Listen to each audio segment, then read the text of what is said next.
નમસ્કાર વિદ્યાર્થી મિત્રો, છેલ્લે આપણે ગ્રાહક સુરક્ષાના ઉપાયોમાં જે ત્રિસ્તરીય અધન્યાયી અદાલતો છે તેના વિશે અભ્યાસ કર્યો. હવે આપણે જે બીજો ઉપાય છે બ સ્વરૂપનો ગ્રાહક મંડળો એટલે કે ગ્રાહક સુરક્ષા પરિષદો.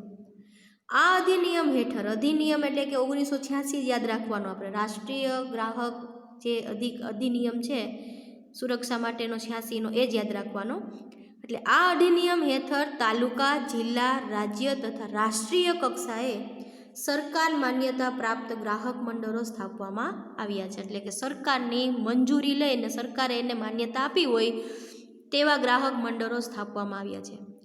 આ ગ્રાહક મંડળો કે પરિષદો બિન રાજકીય એટલે કોઈ રાજકીય પક્ષોના ટેકાથી ન ચાલતો હોય એ પક્ષ એટલે કે મંડળ, એટલે બિન રાજકીય અને કઈ આવકને ધ્યાનમાં રાખીને આની સ્થાપના ન થઈ, એટલે બિન ધંધાકીય કોઈ પણ પ્રકારના વ્યવસાયને આમાં લઈ આવવાનો નહીં, એટલે આવકની કંઈ આમાં સ્ત્રોત હોતા નથી. એટલે બિન ધંધાકીય ધોરણે ગ્રાહકો દ્વારા સ્વૈચ્છિક રીતે પોતાની જાતે રચાયેલા ગ્રાહક મંડળો છે. આ ગ્રાહક મંડળોનો મુખ્ય હેતુ શું છે તો કે ગ્રાહકોના અધિકારોએ જાગૃતિ તથા પ્રોત્સાહન આપવા, એટલે કે ગ્રાહકોના જેટલા અધિકારો છે તે પ્રત્યે જાગૃતિ અને એને પ્રોત્સાહન આપવા તથા તેના હકોની સુરક્ષા માટેની નીતિઓના ઘડતરમાં સરકારને મદદ કરવાનો છે. એટલે કે જે જાગૃતિ લઈ આવવાની છે ગ્રાહકોમાં એને અને પ્રોત્સાહન આપવાના છે તે બાબતને ધ્યાનમાં રાખી અને કેટલાક ગ્રાહકોના હકો છે એને સુરક્ષા માટેની જે નીતિઓ ઘડેલ છે સરકારે, એ નીતિ ઘડતરમાં સરકારને મદદ કરવી એ આ મંડળોનો હેતુ છે. તેઓ ગ્રાહકોના અધિકાર તથા કાયદાની જોગવાઈઓની વખતો વખત સમીક્ષા કરે છે. એટલે સરકાર દ્વારા જે કંઈ પણ અધિકારો કે કાયદા ઘડવામાં આવેલા છે ગ્રાહકો માટે એની તપાસ કરે છે. સમયે શું કરે છે તો કે એની તપાસ કરે છે, એટલે કે સમીક્ષા કરે છે. અને ધારાકીય જોગવાઈમાં સુધારા અંગે સરકારને સૂચન કરે છે. એટલે કે જો ધારાધોરણમાં એટલે કે નીતિ નિયમોમાં કંઈ સુધારા હોય જોગવાઈમાં તો સરકારનું ધ્યાન દોરવે છે અને એને સૂચવે છે. આ ગ્રાહક મંડળો ગ્રાહક જાગૃતિ ઝુંબેશ રૂપે ગ્રાહક શિક્ષણ આપે છે. એટલે કે આ જે ગ્રાહક મંડળો છે એ ગ્રાહકોને જાગૃતિ સ્વરૂપે એક પ્રકારનું શું આપે છે તો કે શિક્ષણ આપે છે. તેમાં ગ્રાહકોના અધિકારો, ફરજો, વિવિધ પ્રકારે થતા શોષણ, તેનાથી કેવી રીતે બચી શકાય, એની કાયદેસરની જોગવાઈઓ, જેમાં મુખ્ય વિષયો પર માર્ગદર્શન પૂરું પાડે છે. એટલે કે આમાં એટલે કે જે મંડળો છે એ શું કરશે તો કે ગ્રાહકોના અધિકારો, કેટલીક એની ફરજો છે, એના વિવિધ પ્રકારે જે થતા શોષણ છે તેનાથી કેમ બચવું, એવી કાયદેસરની જોગવાઈઓ જેવા મુખ્ય વિષયો પર માર્ગદર્શન એટલે કે માહિતી આપે છે. આ ગ્રાહક મંડળો કે સંગઠનો દ્વારા ગ્રાહક સુરક્ષા ઇનસાઇટ કે ધી કન્ઝ્યુમર, ગ્રાહક મંચ જેવા સામાયિક, દ્વિમાસિક મેગેઝિનો કે સામાયિકો પ્રકાશિત કરીને ગ્રાહક જાગૃતિ ફેલાવવાનું કાર્ય કરી રહ્યા છે. એટલે કે આ ગ્રાહક મંડળો દ્વારા સ્વેચ્છાએ પોતાની જાતે અમુક એવા સંગઠનોમાં મેગઝીનો છે, સામાયિકો છે, માસિકો છે, દ્વિમાસિકો છે એવી છપાય છે અને ગ્રાહકને તેનાથી જાગૃત કરવામાં આવે છે અને ગ્રાહકની ફરિયાદોનું નિવારણ લાવવામાં મદદરૂપ થાય છે. અને આ જે બધી મેગઝીનો છે, સામાયિકો છે કે દ્વિમાસિકો છે એ ફરિયાદોનું નિવારણ લાવવામાં મદદરૂપ થાય છે. તો આ બીજો ઉપાય હતો બ સ્વરૂપનો ગ્રાહક મંડળો સ્થાપવા. ત્યારબાદ આપણે જોઈએ જાહેર વિતરણ પ્રણાલી, ત્રીજો ઉપાય. ગ્રાહકને સુરક્ષા આપવા માટેના ઉપાયમાં ત્રીજો ઉપાય છે જાહેર વિતરણ પ્રણાલી. આપણે આના વિશે ચર્ચા કરી ગયા છીએ આગળ. પીડીએસ છે એ શું છે તો કે પીડીએસ છે પબ્લિક ડિસ્ટ્રીબ્યુશન સિસ્ટમ. શું છે એનું ફૂલ ફોર્મ તો કે પબ્લિક ડિસ્ટ્રીબ્યુશન સિસ્ટમ, એટલે પીડીસી. એ સરકાર પીડીસી લઈ આવ્યા શા માટે તો કે એનાથી મફત અને વ્યાજબી ભાવની દુકાનોએ નિયમિતપણે સારી અને ગુણવત્તાવાળો માલ નક્કી કરેલા જથ્થામાં રાહત દરે અનાજ કે અન્ય વસ્તુઓ પૂરી પાડે છે, જેથી ગરીબ છે અથવા તો નબળો વર્ગ છે એને ઝાઝો એવો કંઈ પૈસો ખર્ચ ના પડે ને ગ્રાહક તરીકે એનું શોષણ પણ ન થાય. જોઈએ જાહેર વિતરણ પ્રણાલી મારફત વ્યાજબી ભાવની દુકાનો દ્વારા નિયમિતપણે સારી ગુણવત્તાવાળો એટલે કે નક્કી કરેલા સમયે સારી ક્વોલિટીનો માલ નક્કી કરેલા જથ્થામાં એટલે માપમાં રાહત દર એટલે કે જે લોકોને પોસાય એવા ભાવે અનાજ કે અન્ય વસ્તુઓ પૂરી પાડે છે, જે થકી ગરીબ ગ્રાહકોને ખુલ્લા બજારમાં વધુ ભાવ લેવાના, હલકી જાતના ગુણવત્તાવાળા માલ સામાન કે ઓછી માત્રામાં મળતી ચીજ વસ્તુઓ દ્વારા થતા શોષણથી બચાવે છે. વેપારીની ભ્રષ્ટ રીત રસમો સામે જાહેર વિતરણ પ્રણાલી દ્વારા અંકુશ રહે છે. કારણ કે વેપારી છે પોતાની ઘણી એવી રીત રસમો વાપરે છે છેતરવાની કે એનો ઉપયોગ કરવાની, તો એનાથી આ પ્રણાલી છે એને અંકુશમાં રાખે છે. એ જે પદ્ધતિ છે વેપારની તેને ક્લિયર સમજાણું કે જાહેર વિતરણ પ્રણાલી દ્વારા શું આપવામાં આવે છે, તો કે સસ્તા ભાવે અનાજ કે અન્ય વસ્તુઓ કોને, તો કે જે ગરીબ ગ્રાહકો છે તેને. ત્યારબાદ આપણે જોઈએ તોલમાપ અને ચીજ વસ્તુઓની શુદ્ધતાને પ્રમાણિત કરતું તંત્ર. એ કેટલામું પગલું છે અથવા તો ઉપાય છે, તો કે ચોથો જે ડ સ્વરૂપનો છે, તોલમાપ અને ચીજ વસ્તુઓની શુદ્ધતાને પ્રમાણિત કરતું તંત્ર. આમાં આપણે ડિટેલમાં અને થોડુંક વધુ સમજ કેળવવાનું આવશે.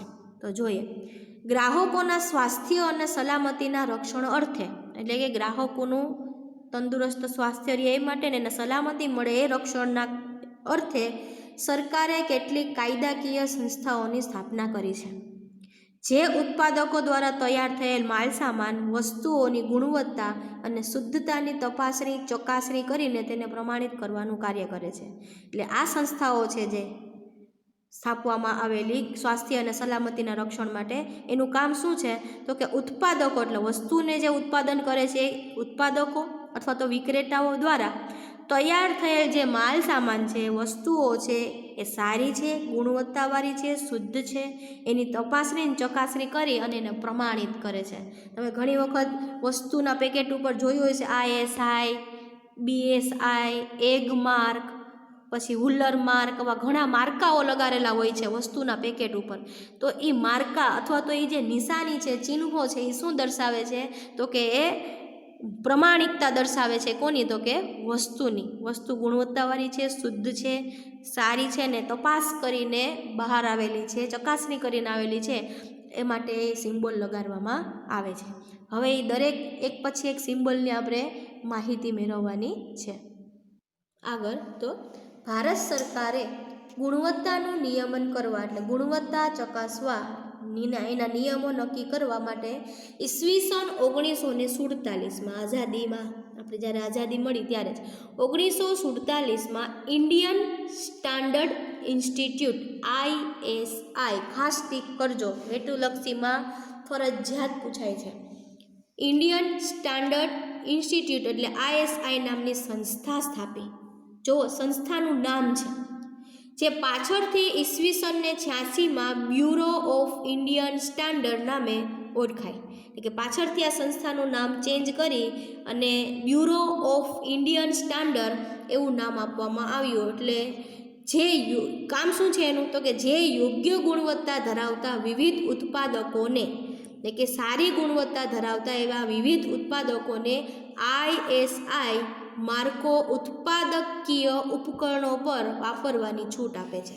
એટલે કે જે ગુણવત્તા સારી ધરાવતા કંપનીઓ હોય એ કંપનીઓને આ નિશાની આપવામાં આવે છે અથવા તો આ માર્કો આપવામાં આવે છે, જે સાબિત કરે છે કે ઉત્પાદકીય જે ઉપકરણો છે એ વાપરી શકાય તેવી છે, વાપરવાની છૂટ આપે છે.